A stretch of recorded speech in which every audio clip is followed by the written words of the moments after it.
আল্লাহর নবী জনাব মুহাম্মদ রাসূলুল্লাহ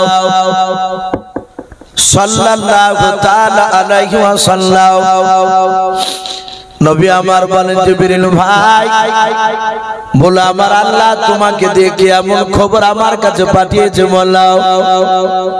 জিবরিল আলাইহিস সালাম বলেন ওগো নবীজি আল্লাহর সাথে কিছু বান্দার হক রয়েছে। ওগো আল্লাহর নবীজি আপনি হকের ব্যাপারে আপনি জানেন না। নবীজি বলেন জিবরিল ভাই তুমি না বললে আমি কেমন করে জানতে পারবো? ও জিবরিল ভাই আল্লাহর সাথে যে বান্দার কিছু হক রয়েছে তুমি সেগুলো আমাকে বলো।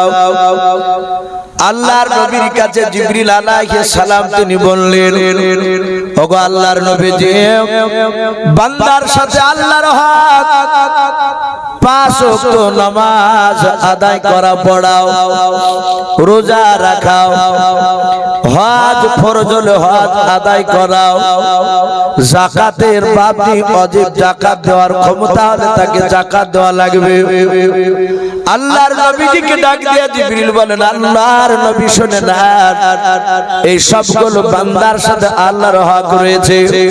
ওগো আল্লাহর নবীজি দুনিয়ার বুকের একজন মানুষ যদি সারা জীবন মৃত্যু পর্যন্ত 1 ওয়াক্ত যদি সে নামাজ আদায় না করে ওই লোকটা সারা জীবন মদ খেয়ে গিয়েছে, জেনা করে গিয়েছে। এক কথায় আল্লাহর কোরআনের বাপ যে আপনার আয়াতকে মানে না, আল্লাহর সংবিধানকে বাপ সে এড়ে চলেছিল। আল্লাহর নবী বলেন জিবরিল ভাই ওই লোকটা যদি সারা জীবন যদি 1 রাকাত যদি নামাজ না পড়ে ওর ব্যাপারে কি হবে? জিবরিল তাড়াতাড়ি তুমি বলো। জিবরিল নবীজিকে বলেন আল্লাহর নবী ওই ব্যক্তি মারা যাওয়ার পর কিয়ামতের ময়দানে যেদিন কোটি কোটি মানুষের সমাগম হবে ওই দিন আল্লাহ ফেরেশতাকে ডেকে বলবে ওরে আমার ফেরেশতারা দেখো এই বান্দার জীবনে কোনো নেকি আছে কি না তার আমলনামাটা খুলে দেখো। আল্লাহর হুকুম পাওয়ার সাথে সাথে জিবরিল ফেরেশতা ডাক দিয়ে বলে নবী গো ওই সময় ফেরেশতারা তার আমলখানা দেখবে। ওগো আল্লাহর নবীজি ফেরেশতারা তার সারা জিন্দেগীর আমলখানা দেখার পর বলবে আল্লাহ আর জিন্দেগিতে একটা ভালো কাজ করে না, একটাও নেকি লেখা নাই। আমার আল্লাহ বলবেন ফেরেশতা তাহলে কি করা লাগবে বলো? ফেরেশতারা উত্তর দিবে আল্লাহ আপনার কথা অনুযায়ী লোকটা জাহান্নাম ছাড়া তার কোনো জায়গা নাই, এ জাহান্নামে চলে যাবে, আপনি হুকুম দেন জাহান্নামে পাঠিয়ে দিন। আমার আল্লাহ রহমতের যশ বাপ যে ডুব দিয়ে দেবে। আমার আল্লাহ ডাক দিয়ে বলবেন ফেরেশতা ওই লোকটা জিন্দেগিতে 1 রাকাত নামাজ পড়ে না, বলে না পড়ে না, আপনার হক আদায় করে যেতে পারে না। আমার আল্লাহ ডাক দিয়ে বলবেন ফেরেশতা আমি আল্লাহ তার জীবনের সব গুনাহ আমি maaf করে দিলাম এবং জাহান্নাম থেকে তাকে জান্নাতে দিয়ে দিলাম। বলুন সুবহানাল্লাহ সুবহানাল্লাহ। সঙ্গে সঙ্গে বাপজি ফেরেশতারা বলবে আল্লাহ এ তো নেকির কাজ করে না। ফেরেশতার কথা শুনে কোটি কোটি মানুষের সমাগম সেদিনকার সারা কিয়ামতবাসী যদি আল্লাহর বিরুদ্ধে স্লোগান দেয় ওগো আল্লাহ এই লোকটা জীবনে তোমার কথা শুনে না, 1 রাকাত নামাজ পড়ে না, তুমি এই লোকটাকে জাহান্নাম থেকে জান্নাতে দিলে, একে জাহান্নামে দিয়ে দাও, জান্নাত থেকে তুলে ফেলে দাও। আচ্ছা বলেন সেদিন আমরা আল্লাহর বিরুদ্ধে প্রতিবাদ করে কিছু করতে পারবো? আল্লাহ বলবে আমার ইচ্ছা আমি তাকে দিয়েছি, তোদের কিছু করার নেই। এটাই জিবরিল বললেন ওগো নবী এ হচ্ছে আল্লাহর হক বান্দার সাথে। আমার আল্লাহ বলে বিদেশি মেহমানদের যদি খেতে কেউ বাকি থাকেন তাহলে আপনারা খাওয়া দাওয়া করে আসুন। খাবার আমাদের গুটিয়ে নেবে। আপনারা এক্ষুনি আমাদের পিছন দিয়ে দক্ষিণ দিকে ঢুকে গিয়েই আপনারা সেখানে গিয়ে খেয়ে আসুন।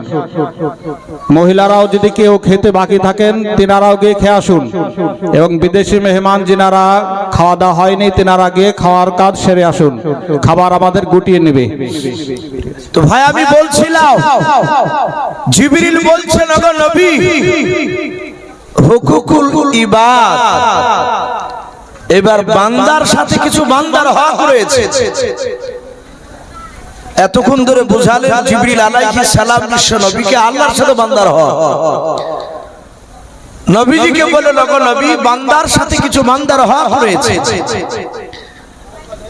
যদি কোনো মানুষ অন্য কোনো মানুষকে যদি বাপটিকে আঘাত দেয়, সে হাতের দ্বারায় হোক, জবানের দ্বারায় হোক, কিংবা পায়ের দ্বারায় হোক,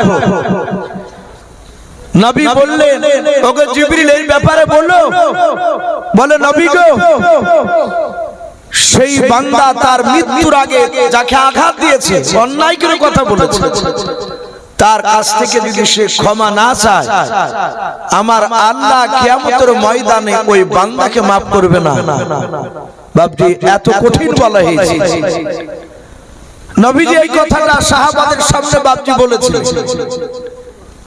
হাদিসে পাওয়া যায় আল্লাহ রাসূল সাল্লাল্লাহু তাআলা আলাইহি ওয়াসাল্লাম মৃত্যুর শয্যায় ছটফট করছেন। আমি জানি না আপনাদের বাপজি জানা আছে কিনা, আল্লাহ রাসূল মৃত্যুর সময় নবীজির মাথার যন্ত্রণা একটু বেশি হয়েছিল, বেড়ে গিয়েছিল। তো নবীজির মাথা যন্ত্রণায় কাতর হয়ে আল্লাহ রাসূল 13 দিন উনি দাঁড়াতে পেরেছিলেন না। এই 13 দিনের মধ্যে বিশ্ব নবী আমার 17 ওয়াক্তের ফরজ নামাজে তিনি ইমাম হয়ে তিনি নামাজ পড়াতে পারেননি। কথা বুঝতে পারছেন আমার? এই 17 ওয়াক্তের নামাজ ইমামতি আমার বিশ্ব নবীর বন্ধু আবু বকর সিদ্দিক রাদিয়াল্লাহু তাআলা আনহু তিনি করেছিলেন। বলুন আলহামদুলিল্লাহ। আমি বলছিলাম নবীজির বাপজি মাথা যন্ত্রণা বেড়ে গিয়েছে। নবী ইন্তেকাল করবেন তার 3 দিন আগেকার ঘটনা কিতাবে লিখেছে। নবী দুনিয়া থেকে চলে যাবে।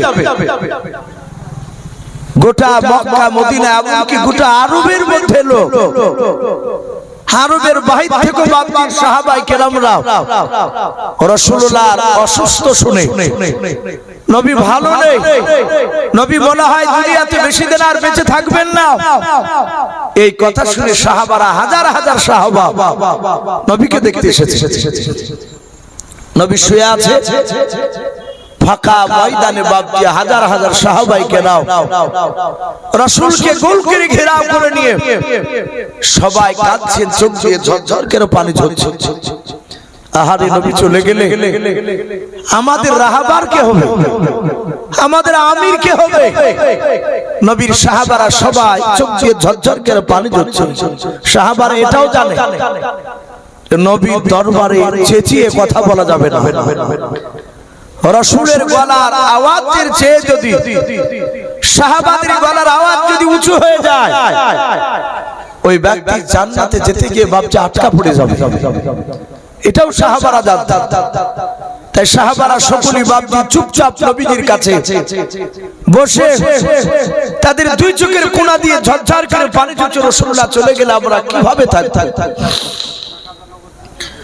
আল্লাহর নবী জনাবে মুহাম্মদ রাসূলুল্লাহ সাল্লাল্লাহু তাআলা আলাইহি ওয়াসাল্লাম নবী আমার মাথার যন্ত্রণা বাপজি আপনার দিন দিন বেড়ে যাচ্ছে। আল্লাহ নবীজির দুই চোখের কোণা দিয়ে ঝরঝর করে পানি ঝরছে। সাহাবাদের দিকে তাকাচ্ছে। আল্লাহর নবীজি হাত দুখানা উঁচু করে ডাক দিয়ে বললেন, ওগো আমার সাহাবারা, আমার হাত দুখানা ধরে তোমরা আমাকে উঁচু করে আমাকে বসিয়ে দাও। আল্লাহর নবীজির বাপ যে জিন্দা অবস্থায় নবী যখন দুনিয়ার বুক থেকে একেবারে বিদায় নিয়ে চলে যাবেন, ওই সময় নবীজির বাপ নিয়ে দুটো জামাই জিন্দা ছিল। বড় বড় জামাইটার নাম ছিল হযরত ওসমান গনি রাদিয়াল্লাহু তাআলা আনহু, ছোট জামাইয়ের নাম হযরত আপনার আলী রাদিয়াল্লাহু তাআলা আনহু।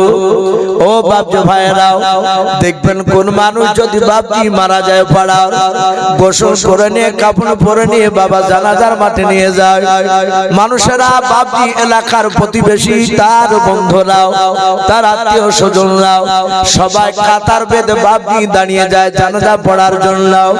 কিন্তু দেখবেন ওই মাইয়াতের বাপজি খাটির দুই পাশে বাবা তার কাছের লোক ছাড়া বাপজি দূরের লোক দাঁড়ায় না, দাঁড়ায়। অনেক মানুষ জানাজার মাঠ থেকে কাতার থেকে বলে, ও ভাই ওই মায়াতের মাথার পাশে ওরা কারা ওই লোকটা দাঁড়িয়ে আছে, ওকে কোনোদিন দেখে নাই। যারা চিনে তারা ডাক দিয়ে বলে ওই মায়াতের বড় জামাই, নাহলে বলবে মায়াতের শালো, নাহলে বলবে মায়াতের বড় বেটাও। এইভাবে বাপকে মৃত্যু ব্যক্তি দেখবেন বাবা মৃত্যুর শয্যা ছটফট করলে কাছের লোক বাপকে বসে থাকে।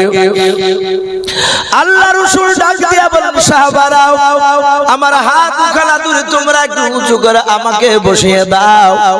ওসমান গনি রাদিয়াল্লাহু তাআলা আনহু নবীজির জামাই আলী রাদিয়াল্লাহু তাআলা আনহু নবীজির দুই হাত দুখানা ধরলেন বাবা। আস্তে করে নবীজি বললেন আমাকে উঠে বসে দাও। সাহাবারা হাত দুখানা ধরে নবীজিকে বসালেন। হযরত আলী রাদিয়াল্লাহু তাআলা আনহু নবীজির পিঠে হাত দিয়ে বলছেন, নবীজি আর বেশি আপনাকে তোলা যাবে না নবী গাও, আপনি কষ্ট পাবেন। ও নবী আপনার মাথার যন্ত্রণা, আপনি কাতর হয়ে আছেন। নবী আপনি বলুন আপনি এবারে কি করতে চান। সাহাবারা তারা দুজনায় বাপকে তুলে ধরলেন। দরুদ নবী আমার হাজার হাজার সাহাবার দিকে বাপজি লক্ষ্য করে নবীজি তাকানোর পর হাত ওখানে এভাবে উঁচু করে ধরলেন জড়ো করে। নবী বলেন, আবু বকর তুমি কোথায় আছো, আমার হাত ওখানে ধরতে দাও। আবু বকর নবীর ডান পাশে বসা ছিল। আল্লাহর নবী ডাক দিলেন, আবু বকর আর থাকতে পারলেন না। নবীর ডান হাত ওখানে হাতখানা ধরলেন। আল্লাহর নবীর বন্ধু আবু বকর ডাক দিয়ে বলে, নবী গো আপনি কেন আমার হাত ওখানে ধরতে চাইলেন? দরুদ নবী ডাক দিয়ে বলেন, আবু বকর শুনুন, আমি বহুদিন আগে বলেছিলাম আল্লাহর হক আদায় করে না যেতে পারলে আমার আল্লাহ মাফ করে দিতে পারে আল্লাহর বান্দাকে। ওরে আমার সাহাবা, আমার জিবরিল ওই সময় বলেছিল ওগো নবীজি বান্দার সাথে বান্দার কিছু হক রয়েছে, মৃত্যুর আগে ওই হকগুলো আদায় করে না যেতে পারলে নবী গো কিয়ামতের ময়দানে আল্লাহ তাকে মাফ করবেন না। আল্লাহর নবী বলেন, ওরে আমার আবু বকর শুনে নাও, আমি নবী রাসূল হলে তো আমি তো আল্লাহর বান্দা। ওরে আমার আবু বকর আমার সঙ্গে অনেক জায়গায় তুমি গিয়েছো, অনেক জায়গায় তোমাকে আমি নিয়ে গিয়েছি রে আবু বকর। আমি জবান দিয়ে কথা বলেছি, হাত দিয়ে তোমাকে কথা বলেছি। ওরে আবু বকর আমার হাতের দ্বারায় জবানের দ্বারায় পায়ের দ্বারায় যদি তুমি আঘাত পেয়ে থাকো আবু বকর, এই আবু বকর আমি আর বেশি দিন দুনিয়ার মুখে বেঁচে থাকবো না। ওরে আবু বকর আমার হাতে দ্বারায় পায়ে দ্বারায় জবানের দ্বারায় যদি আঘাত পেয়ে থাকো, ওরে আবু বকর হয় তুমি হাজার হাজার লোকের সামনে আমাকে ক্ষমা করে দাও, নতুবা তার প্রতিশোধ বদলা নিয়ে নাও। বলুন সুবহানাল্লাহ। ভাবতে পারে সারা পৃথিবীর শ্রেষ্ঠ নবী আমার আবু বকরের কাছে বাপজি রাসূলুল্লাহ হাত ধরে ক্ষমা চাইছে। ও বাপজি আপনাদের এটা কি বিশ্বাস যে নবীর গুনাহ আছে? কথা বলো। নবীদের গুনাহ নাই। মায়েশা সিদ্দিকা রাদিয়াল্লাহু তাআলা আনহা বলে, আমি নবীর মুখ থেকে শুনেছি নবীর ডান দিকের বাম দিকের সামনের পেছন দিকের চারিদিকের গুনাহ মাফ। আর সেই নবী বাপজি আবু বকরের কাছে ক্ষমা চাইছে। হযরতে আবু বকর নবীজির হাত দুখানা জোরে জোরে কাঁদছেন আর বলছেন, ওগো নবী আপনি অন্যায় করেন। ওগো রাসূল আমি আপনার কাছে অন্যায় করেছিলাম। নবী সেই দিন আমি আপনাকে প্রথমে চিনতে পেরেছিলাম না। আল্লাহ রাসূল বললেন, আবু বকর তুমি কবে বেয়াদবি করেছিলে? বলছেন, নবী গো আমি আপনাকে সত্য নবী বলে আমি অতটা জানতাম না। আমি আপনার উপর ঈমান আনার আগে আমি কাপড়ের ব্যবসা করতাম। হাদিসে পাওয়া যায় আবু বকর কাপড়ের ব্যবসা করতেন। উনি সামনে এসে ব্যবসায় গিয়েছে। আবু বকর সিদ্দিক রাদিয়াল্লাহু তাআলা আনহু কাপড় বিক্রি হয়ে গেছে, মাল নেই। তো উনি ওই বাজারটা ঘুরছিলেন আবু বকর। নবীকে তখনও বাপজি রাসূল বলে মানি নিতে পারেনি। ওই হাটে বাপজি বড় বাজার ঘুরে বেড়াচ্ছে। কিতাবে লিখেছে ওই বাজারে এক ইহুদির আলেম পণ্ডিত, যারা খ্রিস্টান গির্জায় ইমামতি করে, তাদেরকে পাদ্রী বলা হয়। আমি গত মোটামুটি আপনার দিন 10 মনে হয় হতে পারে, খুব বেশি দিন হয়নি। আমি চাপড়া এলাকায় একটা জালসায় ছিলাম। তো ওখানে বাপজি প্যান্ডেল করেছে গির্জার মাঠে। এভাবে বক্তব্য দিচ্ছে, এখানে সামনে বিরাট গির্জা, ওখানে মুসলমানও আছে খ্রিস্টানও আছে। তো খ্রিস্টান গির্জায় যারা ইমামতি করে তাদেরকে পাদ্রী বলা হয়, ইহুদি তারা আলেম। তো কিতাবে লিখেছে ওই ইহুদির বড় আলেম, তার নাম বুহাইরা রহিম। কিতাবে নাম এসেছে। এই বুহাইরা রহিম বুকে করে বাপজি তাওরাত কিতাবকে নিয়ে বেড়াচ্ছিল। আসমানি কিতাব তাওরাত। আমরা জানি বড় বড় আসমানি কিতাব হচ্ছে 4খানা, কোরআন শরীফ, তাওরাত, জাবুর যাকে জুবুর বলি, আর ইনজিল। বাদ বাকি আরো যে কিতাবগুলো এসেছিল ছোট ছোট কিতাব, ওগুলোকে বাপজি সহিফা বলা হয়। তে তাওরাত কিতাব ওই ইহুদির পণ্ডিত বুকে করে নিয়ে বাপজি চলে বেড়াচ্ছিল, ওই হাটে ঘুরে বেড়াচ্ছিল। হঠাৎ করে আবু বকরকে বাপজি দেখেছে যেতে। দেখার পর ইহুদের আলেমটার সামনে গিয়ে বলে, এই ভাই একটু দাঁড়াও। আবু বকর দাঁড়িয়ে গেলেন।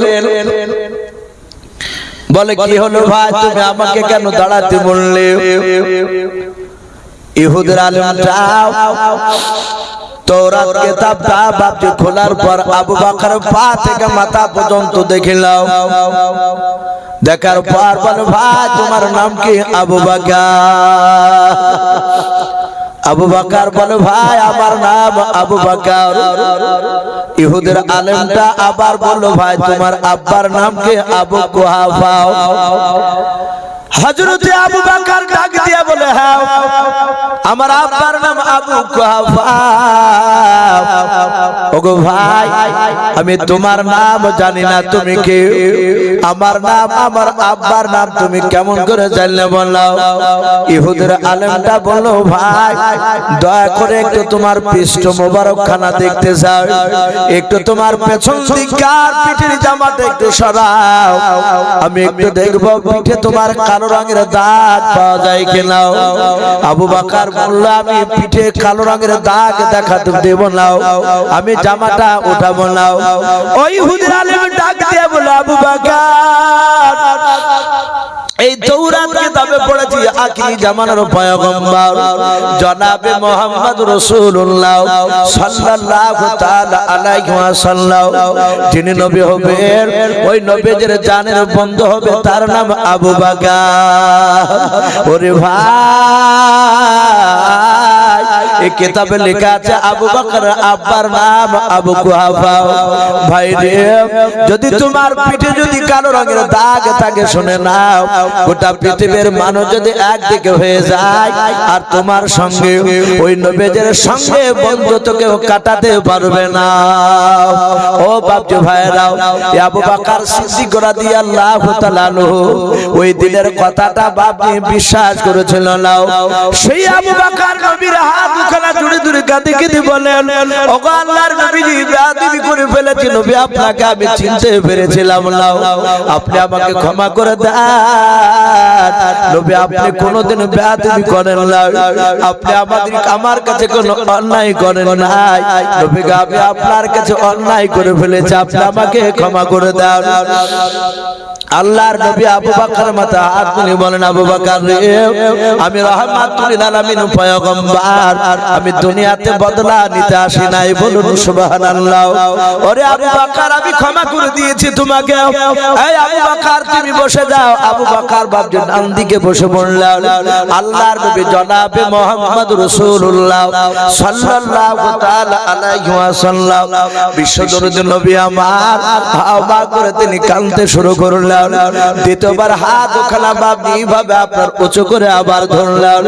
আল্লাহর নবী উঁচু হাত করার পর ডাক দিয়ে বলেন, ওমর, ওমর তুমি কোথায় আছো? আমার হাত ওখানে ধরো।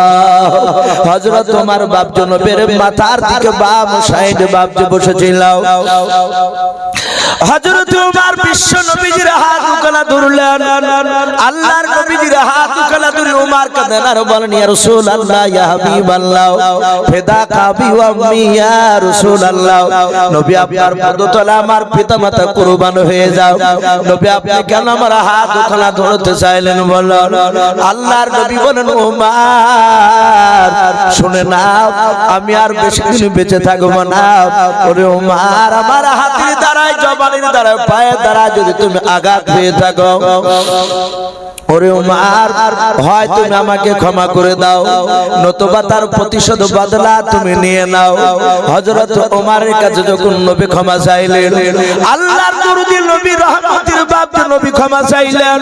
হযরত আমিরুল মুমিনিন ওমর ইবনুল খাত্তাব রাদিয়াল্লাহু তাআলা আনহু নবীর হাত ওখানা বাপজি ছেড়ে দিয়াও, নবীর পা ওখানা বাপজি ওমর পাজামের জুড়ে ধরলেন। হাওয়া করে কাঁদেন আর বলেন, নবী আপনি সারা পৃথিবীর মধ্যে শ্রেষ্ঠ নবী গো। ওগো নবী, আপনার শরীর থেকে ঘাম ঝরলে মুশকে আম্বার নাই খুশবু বের হয়। নবী গো, আপনি যেই রাস্তা দিয়ে একবার হেঁটে গেলেন, ওই রাস্তায় 14 দিন ধরে না হাঁটলে ওই রাস্তায় নবত নবত খুশবু পাওয়া যায়। নবী গো, আপনি কোনো অন্যায় করেন নাই। ওগো আল্লাহর নবীজি, আমি আপনার পা দুখানা জুড়ে জুড়ে কাঁদি, ওগো নবী ক্ষমা চাই, আমি আপনার কাছে চরম অন্যায় করে ফেলেছিলাম। বিশ্ব নবী বলেন, কবে অন্যায় করেছিলেন? ওমর বলছে, নবী ওই দিন যেদিন আমি আপনাকে চিনতে পেরেছিলাম না। আগো নবী, আমি আপনাকে তলোয়ার নিয়ে যাচ্ছিলাম জবাই করতে, সেই দিন বড় ধরনের আমি অন্যায় করে ফেলেছিলাম। রাসূল, আমি তো আপনার চেহারা থেকে ঈমান আনার আগে, তলোয়ার দিয়ে আপনাকে মারার আগে আমি একটা দিন আপনার চেহারা থেকে ভালো করে তাকাই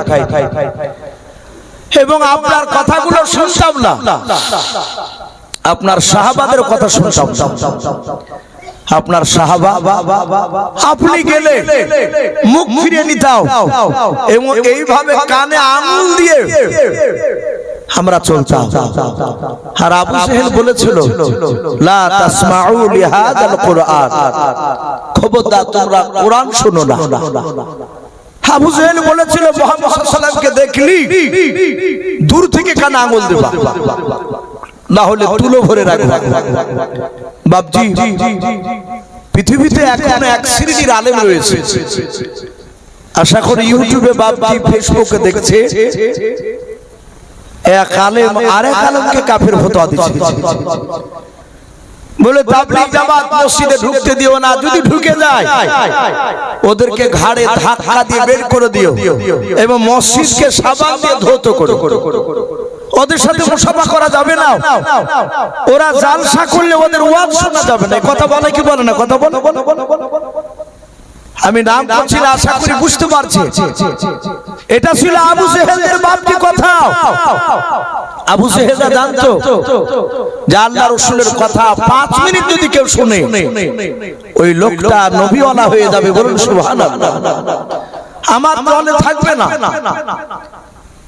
দুনিয়া তো যারা এক শ্রেণীর ওই আলেম ওই লোক যারা হকানি জালসা তাবলীগী কথা থেকে দূরে সরে দেয়, ওরাও জানে যে এদের কথা শুনলে আমাদের ভন্ডামুটা ধরা পড়ে যাবে। বাপজি আমার সোনা লালেরা, এরা জানতো আবু জেহেল যে না, এই উমারকে মুহাম্মদ সাল্লাল্লাহু আলাইহি ওয়াসাল্লামের কথা শুনতে দেওয়া যাবে না, আমার দলের লোক ওদের কাছে বসতে দেওয়াই যাবে না। আমার বিশ্ব নবীকে বলছে, নবী আমি সেদিন আমি চরম অন্যায় করেছিলাম, নবী আপনি ক্ষমা করে দেন।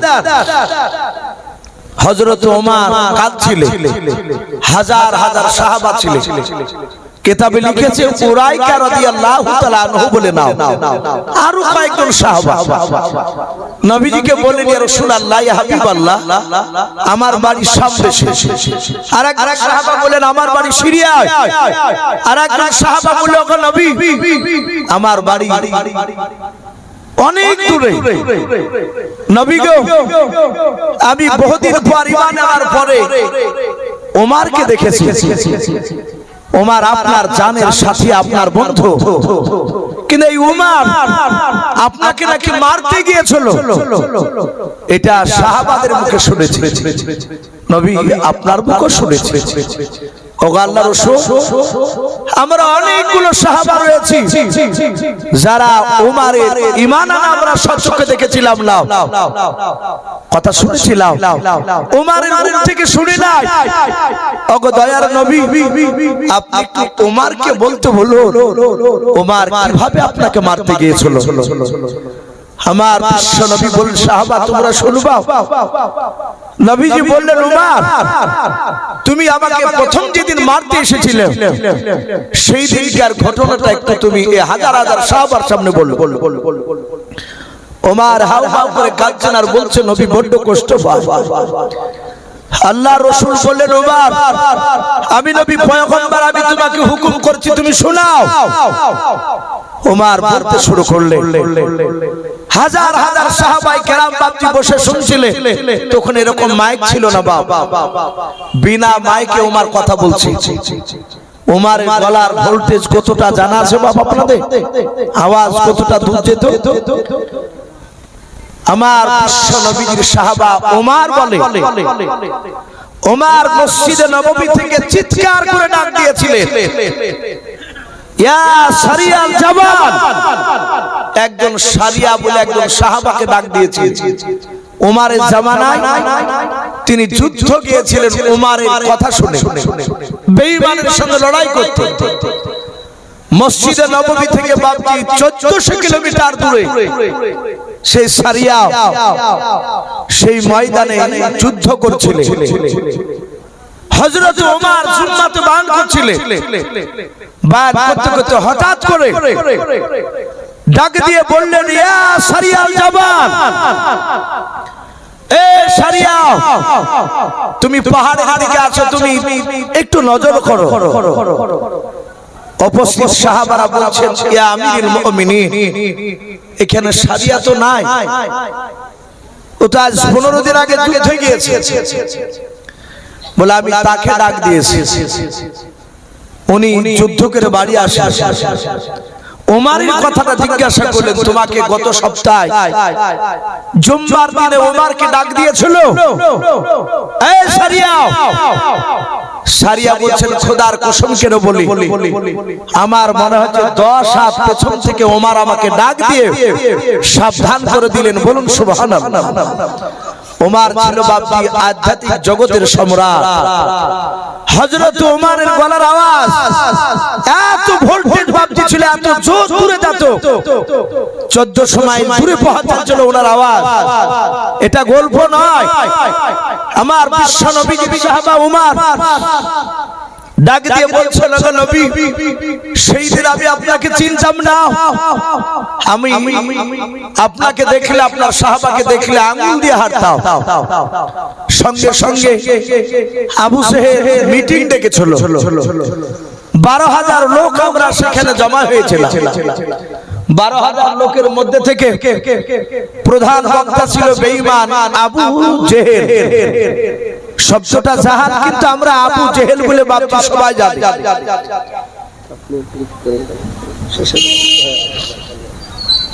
ডাক দিয়ে বলল, ওগো আল্লাহর রাসূল, ওই জায়গায় বেঈমান আবু জেহেল বলল, এই কেউ কি আছো? আমার দলের কোন লোক মুহাম্মদ সাল্লাল্লাহু আলাইহি ওয়াসাল্লামের মাথা কাটবা? ওগো আল্লাহর রাসূল, আমি সবারই পেছনে ছিলাম, আমি নওজোয়ান উমর সবারই পেছনে বসা, কেউ হাত উঠায় না, সবাই তাকাতাকি করে। আবু জেহেল বলল, কেউ নাই, ওই আব্দুল্লাহর ছেলে মুহাম্মদ সাল্লাল্লাহু আলাইহি ওয়াসাল্লামের মাথা কাটতে পারবা? কেউ যখন উঠলো না, ওগো নবী, আমি আপনার এই হতভাগা সাহাবা, আমি পেছন দিক থেকে চিৎকার করে বললাম, এই আবু জেহেল, আমি আব্দুল্লাহর মাথা কেটে আমি তোমার পায়ের তলে নিয়ে এসে রেখে দেব। কি দেবা? ওমর বলল, আমি জবাই করব বললাম, মাথা কেটে নিয়ে এসে দিব বললাম। 12,000 লোক সবাই হাত তালি মেরে আমাকে বাহবা দিল। তারা বলল, ওমর ছাড়া কেউ পারবে না। না পারার একটা কারণ ছিল, ওমরের দুই হাতে আল্লাহ দুনিয়ার 50টা যুবকের শক্তি যতটা হয়, অতটা শক্তি একা আমার আল্লাহ ওমরের দুই হাতে দিয়েছিলেন। বলুন সুবহানাল্লাহ। ওমরের সামনে কেউ দাঁড়াতে পারতো না, এটাও কিতাবে এসেছে। রাসূলের সাহাবারা ওমরের ভয়ে প্রকাশ্যে কলমার দাওয়াত দিতে পারতো না, চুপি চুপি দাওয়াত দিত। ওমর ডাক দিয়ে বলল, গো নবী, ওই সময় আবু জেহেল বলল, তোমাকে মোটা অঙ্কের উপহার দেওয়া হবে, পুরস্কার দেওয়া হবে। আমি রাজি হয়ে গেলাম, কিন্তু আবু জেহেলকে আমার বিশ্বাস নাই। ওমর বলছে, আমি ওকে পাহাড়ে হাত দিয়ে কসম কেটে নিলাম, তাই কাটলো। ওগো আল্লাহর রাসূল, আমি অলুনা তলোয়ার খানা নিয়ে আমি ছুটছিলাম আপনার মাথা কাটার জন্য, আপনি যেখানে ছিলেন নবী। আমি যখন আবু জেহেলের এরিয়া পার হয়ে ফাঁকা মরুভূমির ময়দান দিয়ে যখন দৌড়াচ্ছিলাম, হঠাৎ দেখলাম আমার একটা বন্ধু, তার নাম নাই রাদিয়াল্লাহু তাআলা আনহু বলে নাম, এটা ওমরের বন্ধু ছিল। কিন্তু হযরত নাই ওমর ঈমান আনার 4 দিন আগে যে বাপজি খলেমা পড়েছে তা ওমর জানে না। ওমর ভাবছে ও ইহুদি, ও বেঈমান, আমার দলের লোক। নাইম তাকে উত্তেজিত অবস্থায় দৌড়াতে দেখে তার চেহারা দেখেছে ভয়ঙ্কর, নবীকে মারতে যাবে।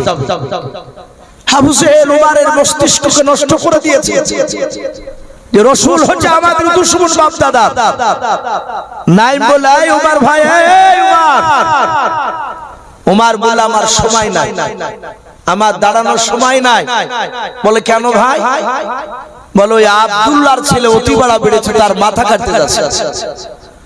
বেটার মাথা কেটে চুল ধরে আমাদের নেতা আবু জেহেলের পায়ের তলে ফেলবো, কথা দিয়েছি।